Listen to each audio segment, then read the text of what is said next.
कह रहे हैं उसे पूरा करो। शास्त्र कह रहे हैं जीना चाहते हो तो भजन को अपनाओ, फिर जियो, क्योंकि अमृत है हरि नाम जगत में। कितना प्यारा प्रभु का नाम है, जिसको लेते ही वाणी से रसधार बह चलती है। ऐसा प्रभु का नाम छोड़ के आप संसार के विषय भोगों पीछे भाग रहे हो। शास्त्र कहते हैं, गुरुजन कहते हैं, अब ठहर जा, बहुत हो गया संसार के विषयों के पीछे भागते भागते, कम से कम अब तो संभल जा। और अब संभल करके अब तो कम से कम प्रभु के इस अमृत से भरे नाम को पकड़ ले, जिससे तेरा जीवन भी रस भरा हो जाए। और नाम जब जीवन में आता है तो नाम फिर क्या करता है, भक्ति प्रकट करता है। और जब जीवन में भक्ति आती है तो फिर जीवन कृतार्थ हो जाता है, जीवन धन्य हो जाता है। भगवान की कथा को सुनकर, संतों का संग करके क्या जीवन वास्तव में बदल जाता है? बोले हाँ। आप कहेंगे कैसे बदल जाता है? तो जरा निहारिए, एक भक्त की हमें बहुत सुंदर कथा याद आ रही है। और आप देखिएगा, भगवान के भक्तों से जब हम जुड़ते हैं, अर्थात जब गुरु जीवन में आते, संत जीवन में आते हैं और संतों की शरण ग्रहण करके जो हम प्रभु की ओर बढ़ते हैं, तो देखिए प्रभु किस प्रकार कृपा करते हैं। मैं बार बार कहती हूँ, जीवन में हम इतनी भक्ति नहीं कर सकते कि हम भगवान तक पहुँच जाए अपने बल पर, नहीं। लेकिन अगर हम संतों की भी कृपा को प्राप्त करके भगवान की ओर चले, तब कहीं ना कहीं जाकर के बड़ी सरलता से भगवान को पाया जा सकता। किनके द्वारा? संतों के द्वारा। एक अंगद नाम के बहुत प्यारे भक्त थे, आप जरा ध्यान से श्रवण कीजिएगा। सत्संग को सुनकर के बिगड़े से बिगड़ा व्यक्ति भी सुधर जाता है। एक मदिरा को पान करने वाला व्यक्ति, शराबी व्यक्ति, कथा को सुनने के बाद वो शराब को छोड़ करके बल्कि भगवान की भक्ति का नशा करने लगे, तो समझो इनके जीवन में सत्संग की कृपा हो चुकी है। जब बड़े से बड़ा दुष्ट भी सत्संग में जाता है तो उसका भी जीवन बदल जाता है। और निहारिएगा, अंगद जी भी, उनके जीवन में भक्ति भजन कुछ नहीं था। वो भगवान का तनिक भी भजन नहीं करते थे, नाम नहीं जपते थे। अरे नाम जपना छोड़ो, भगवान का भजन करना छोड़ो, संतों का दर्शन भी कर लेते थे ना, तो भी एकदम हृदय में आवेश प्रकट हो जाता था, क्रोध प्रकट हो जाता था। ऐसे थे अंगद जी। अंगद जी एक राजा के मंत्री थे। लेकिन निहारिएगा, ये जो अंगद जी थे, अंगद जी की पत्नी जो थी वो बड़ी भक्ति भाव वाली थी, संतों का संग किया करती थी और संतों का संग करके भगवान का भजन किया करती थी, नाम जपा करती थी। एक बार अंगद जी राजा के साथ कहीं चले गए, लेकिन इधर महाराज अंगद जी की जो पत्नी थी, उन्होंने जीवन में गुरु बनाए थे। तो उन्होंने अपने गुरुजी को कहा कि गुरुजी देखिए, वैसे तो हमारे स्वामी, हमारे पतिदेव संतों को बिल्कुल भी देखना पसंद नहीं करते, वो संतों से बड़ी ईर्ष्या करते, भक्ति भजन कुछ नहीं उनके जीवन में। लेकिन जब तक वो थे तब तक मैं आपको अपने घर में बुला ना सकी और मैं आपके संग बैठ के भजन कर ना सकी। अब वो गए हैं तो आप मेरे घर पधारिए और प्रभु का भजन कीजिए, प्रभु की कथा हमको सुनाइए। तो गुरुदेव आ गए और गुरुदेव जब आए तो संतों ने वहां पर अंगद जी के घर पे आके खूब भजन किया, भगवान का खूब गुणगान गाया। लेकिन महाराज एक व्यक्ति था, उसने तुरंत अंगद जी को तुरंत ये संदेश भेज दिया कि महाराज आप तो राजा साहब के साथ गए, ये मौका पा करके आपकी पत्नी ने संतों को बुला लिया घर में। और यहाँ तो महाराज आपकी पत्नी, संत जब भजन गाते तो आपकी पत्नी नृत्य करती है, आपकी पत्नी नाचती है। महाराज आप जल्दी से आ जाइए, वापस लौट कर आइए। आना था 1-2 दिन बाद राजा के साथ, लेकिन अंगद जी तुरंत ये बात जब जानते हैं, तुरंत अंगद जी महाराज आते हैं। और संत बैठे हुए भजन कर ही रहे थे। अंगद जी ने जब ये देखा, संतों को देखा भजन करते हुए और पत्नी को देखा नृत्य करते हुए, पत्नी को तो कुछ नहीं कहा, संतों को कहा अरे क्या कर रहे हो, उठो और यहाँ से जाओ। अब जिसके जीवन में कृपा नहीं होती ना, जिसके जीवन में अहंकार अभिमान भरा हुआ होता है, वो व्यक्ति भगवान को छोड़ो भगवान के भक्तों को भी नहीं जान पाता है, वो भगवान के भक्तों को भी नहीं पहचान पाता है। संत द्वार पर आ जाए, भगवान के भक्त हमारे द्वार तक पहुंच जाए, ऐसा प्रयास हमें करना चाहिए। लेकिन यहाँ तो अंगद जी के घर पर बैठकर भजन कर रहे संत।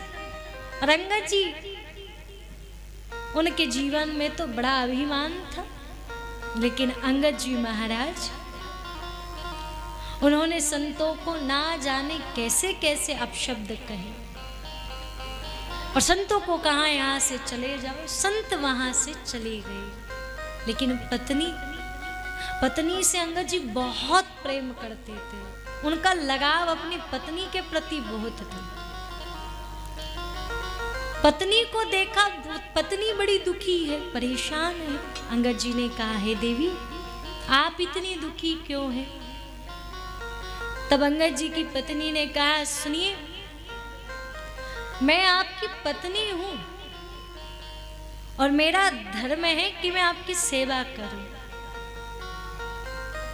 लेकिन मैंने आज तक तुम्हारा संग किया, मैं तुम्हें अपना पति मानती रही जबकि तुम भजन नहीं करते, लेकिन फिर भी मेरा विवाह तुमसे हुआ है, इसलिए मैं तुम्हारी सेवा करती आई।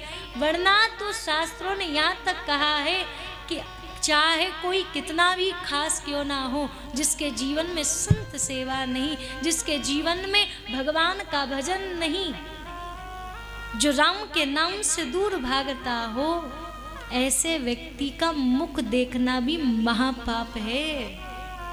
हाँ जी कि ना जी? क्यों मैया जी, मानोगे कि नहीं मानोगे इसकी बात को?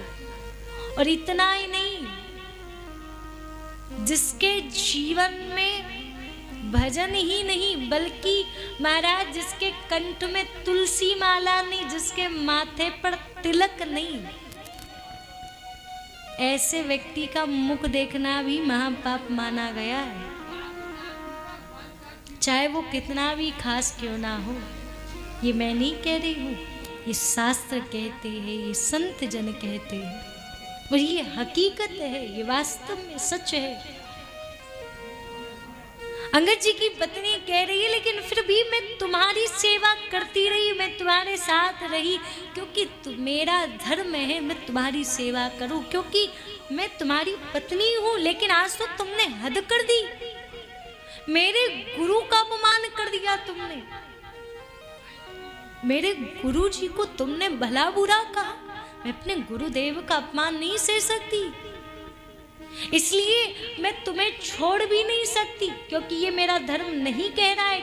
मेरा धर्म कहता है कि तू पत्नी है तो अपना पतिव्रता धर्म का पालन कर, लेकिन मैं शिष्य भी हूँ अपने गुरु की, तो मेरा धर्म ये भी कहता है जिसने तेरे गुरु का अपमान किया है उस व्यक्ति का संग भी छोड़ दे। लेकिन अब मैं करूँ तो करूँ क्या, संग भी नहीं छोड़ सकती।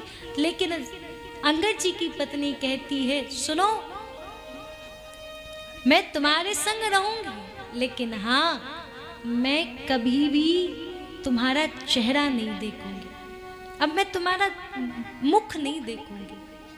उसी क्षण ये बात कहती अंगद जी की पत्नी ने घूंघट कर लिया, क्योंकि अब मैं तुम्हारा चेहरा नहीं देखूंगी। अब तो अंगद जी परेशान हो गए, अरे हमारी पत्नी हमें नहीं देखेगी, हमारा मुख नहीं देखेगी और अपना मुख हमें नहीं दिखाएगी, क्या करें। पत्नी से बड़ा प्रेम था, अब क्या करे क्या करे। तब अंगद जी ने आके अपनी पत्नी से कहा, हे देवी तुम क्या चाहती हो मुझे बताओ, क्योंकि मैं तुमसे बड़ा प्रेम करता हूं, तुम जो कहोगी मैं वो करूंगा, बताओ क्या करूं मैं।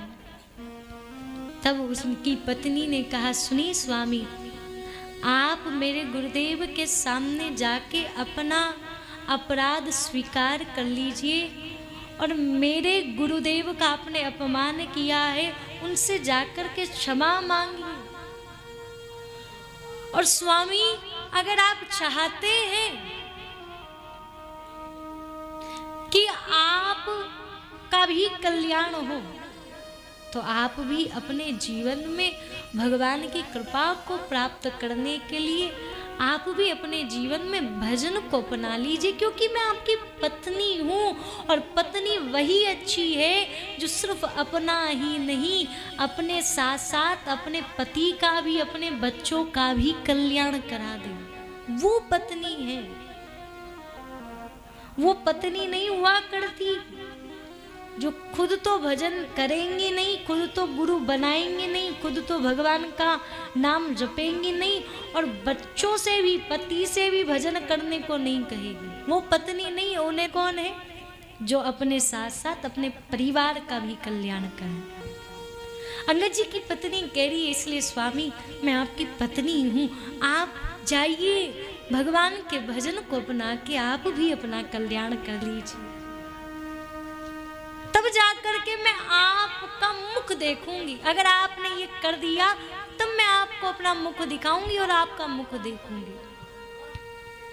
अंगद जी अपनी पत्नी से बड़ा प्रेम करते थे, कोई संतों के प्रति प्रेम नहीं था, कोई भाव नहीं था, लेकिन पत्नी ने कहा है तो चले हैं अंगद जी। और आज जब संत के सामने आए, लेकिन एक बात और याद रखिएगा, संतों की चरण धूली कितनी महान है। महाराज अंगद जी ने आकर के संतों के चरणों में प्रणाम करके अपना अपराध स्वीकार किया, मुझसे अपराध हुआ है मुझे क्षमा करे।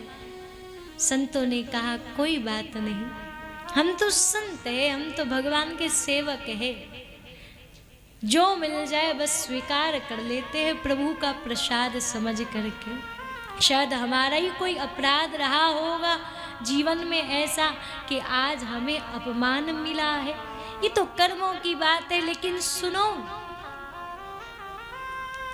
तुम आए हो हमारी शरण में तो हम तो यही चाहेंगे कि अब तुम्हारा कल्याण हो जाए। क्या हो जाए? तुम्हारा कल्याण। उस समय अंगद जी ने कहा कि महाराज देखिए, मेरी पत्नी ने भी मुझसे यही कहा है, मेरी पत्नी चाहती है कि मेरा भी कल्याण हो, तो महाराज मैं अपनी पत्नी की हर बात मानता हूँ, तो ये बात भी मैं मानूंगा। तो बताइए आप मुझे, मेरे कल्याण का साधन क्या है? संतों ने उस समय अंगद जी महाराज को कहा कि तुम अपने जीवन में भगवान के नाम को अपनाओ। और अंगद जी ने अपने जीवन में नाम को अपनाया, संत गुरु बन गए। अंगद जी ने संतों को अपना गुरु बनाया और संतों ने भगवान का नाम उनको प्रदान किया। अंगद जी ने आज जब संतों की चरणों धूली को उठा करके अपने मस्तक से लगाया, महाराज एक बात याद रखिएगा, संत जब कृपा कर दे तो समझ लीजिए अब देरी नहीं लगेगी प्रभु को भी कृपा करने में। जब संत कृपा कर दे तो भगवान भी कृपा करने के लिए तुरंत तैयार हो जाते हैं, तुरंत तैयार हो जाते हैं। अंगद जी महाराज भी बड़े प्रसन्न हो रहे हैं। संतों की चरण धूल को अपने मस्तक से लगा करके वो सुख मिला जो आज तक धन संपत्ति में प्राप्ति नहीं हुआ।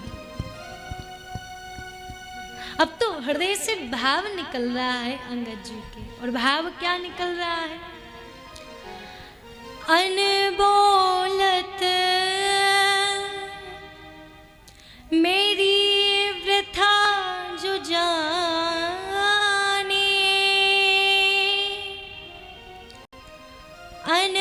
अनबोलत मेरी व्यथा जानी, अपना नाम जपाया प्यारे,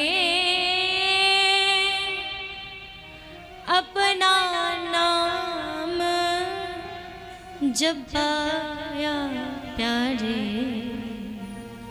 और आज इतना सुख मिला है मस्तक पर चरण धूल को लगा करके कि अंगद जी कह रहे हैं, हो सुख पाया, सुख पाया,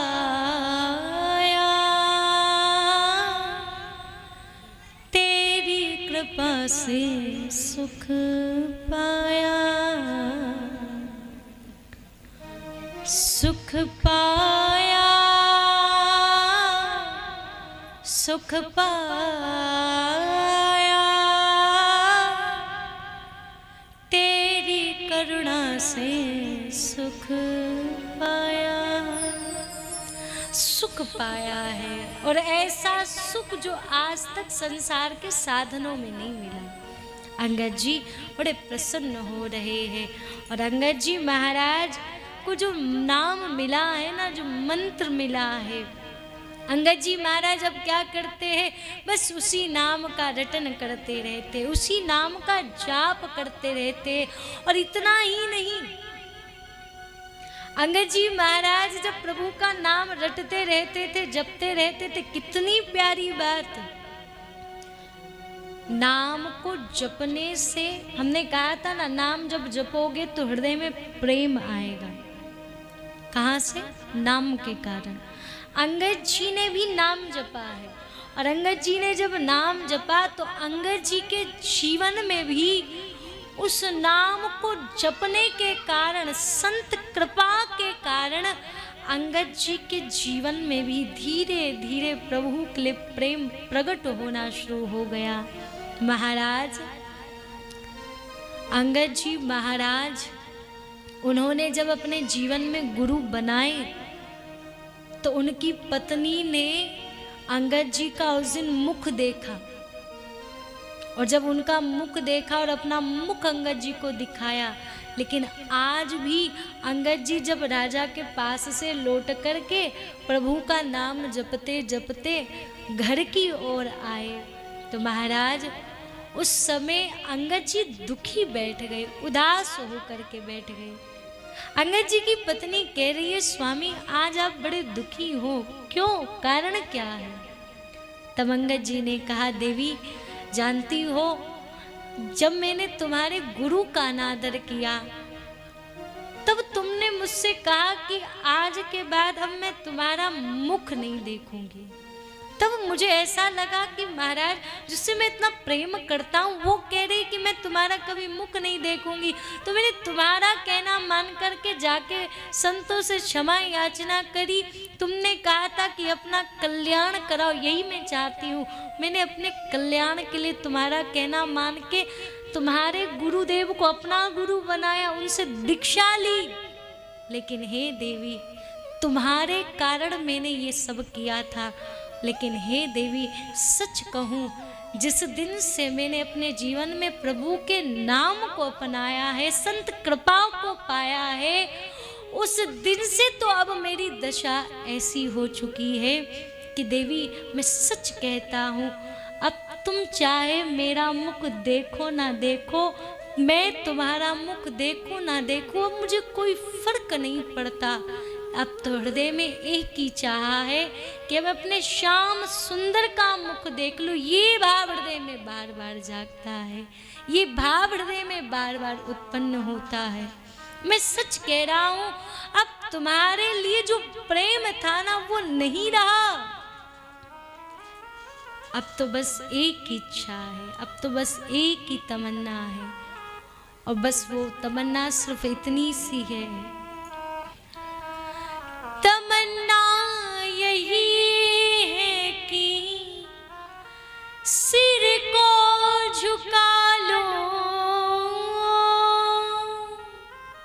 किसके सामने? प्रभु के सामने जाके। और भाव हृदय में आता है अंगद जी के, क्या तेरा दर्श एक बार जी भर के पालो। अंगद जी की पत्नी कह रही है, इसलिए स्वामी मैं आपकी पत्नी हूँ, आप जाइए भगवान के भजन को अपना के आप भी अपना कल्याण कर लीजिए, तब जाकर के मैं आपका मुख देखूंगी। अगर आपने ये कर दिया तब मैं आपको अपना मुख दिखाऊंगी और आपका मुख देखूंगी। अंगद जी अपनी पत्नी से बड़ा प्रेम करते थे, कोई संतों के प्रति प्रेम नहीं था, कोई भाव नहीं था, लेकिन पत्नी ने कहा है तो चले हैं अंगद जी। और आज जब संत के सामने आए, लेकिन एक बात और याद रखिएगा, संतों की चरण धूली कितनी महान है। महाराज अंगद जी ने आकर के संतों के चरणों में प्रणाम करके अपना अपराध स्वीकार किया, मुझसे अपराध हुआ है, मुझे क्षमा करे।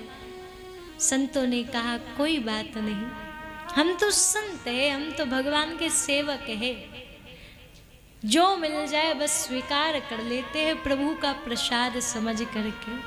शायद हमारा ही कोई अपराध रहा होगा जीवन में ऐसा कि आज हमें अपमान मिला है, ये तो कर्मों की बात है। लेकिन सुनो,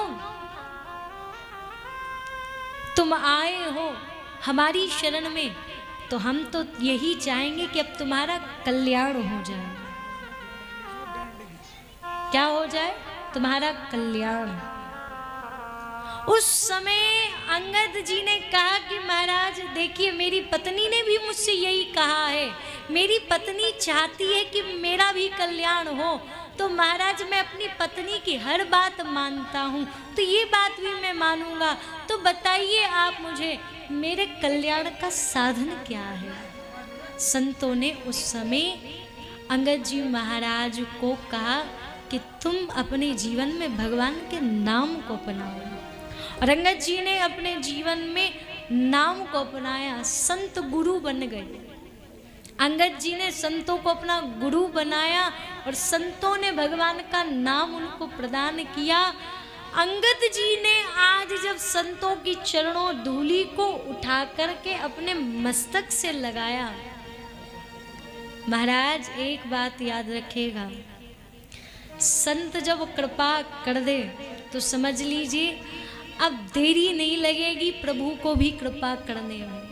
जब संत कृपा कर दे तो भगवान भी कृपा करने के लिए तुरंत तैयार हो जाते हैं, तुरंत तैयार हो जाते हैं।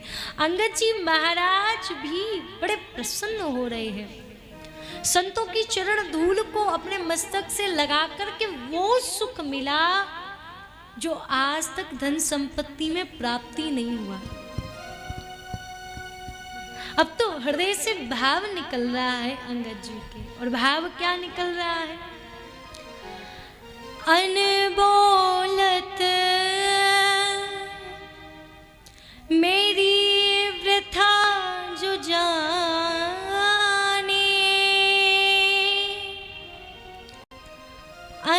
अनबोलत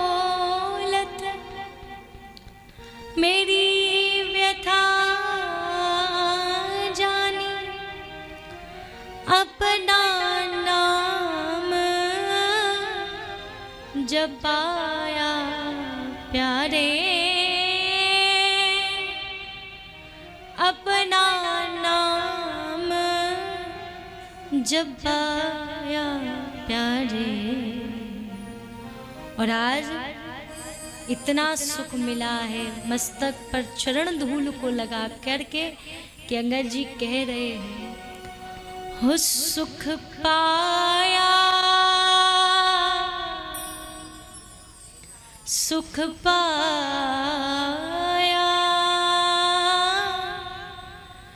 तेरी कृपा से सुख पाया,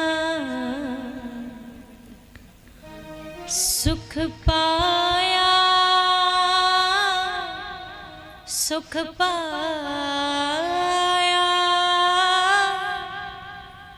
तेरी करुणा से सुख पाया। सुख पाया है, और ऐसा सुख जो आज तक संसार के साधनों में नहीं मिला। अंगद जी बड़े प्रसन्न हो रहे हैं।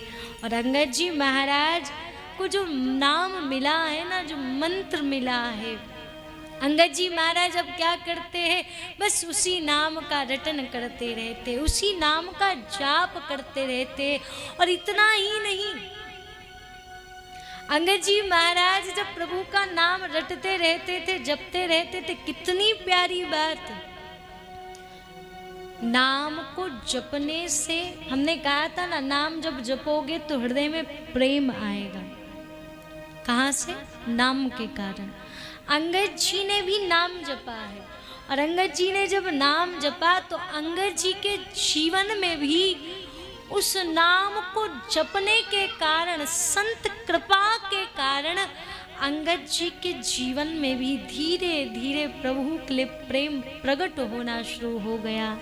महाराज अंगद जी महाराज, उन्होंने जब अपने जीवन में गुरु बनाए तो उनकी पत्नी ने अंगद जी का उस दिन मुख देखा, और जब उनका मुख देखा और अपना मुख अंगद जी को दिखाया।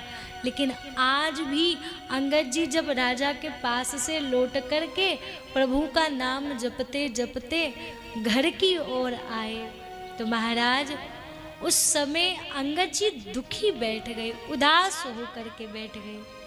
अंगद जी की पत्नी कह रही है, स्वामी आज आप बड़े दुखी हो, क्यों, कारण क्या है? तब अंगद जी ने कहा, देवी जानती हो, जब मैंने तुम्हारे गुरु का अनादर किया तब तुमने मुझसे कहा कि आज के बाद अब मैं तुम्हारा मुख नहीं देखूंगी। तब मुझे ऐसा लगा कि महाराज जिससे मैं इतना प्रेम करता हूँ वो कह रही कि मैं तुम्हारा कभी मुख नहीं देखूंगी, तो मैंने तुम्हारा कहना मान करके जाके संतों से क्षमा याचना करी। तुमने कहा था कि अपना कल्याण कराओ, यही मैं चाहती हूँ। मैंने अपने कल्याण के लिए तुम्हारा कहना मान के तुम्हारे गुरुदेव को अपना गुरु बनाया, उनसे दीक्षा ली। लेकिन हे देवी, तुम्हारे कारण मैंने ये सब किया था।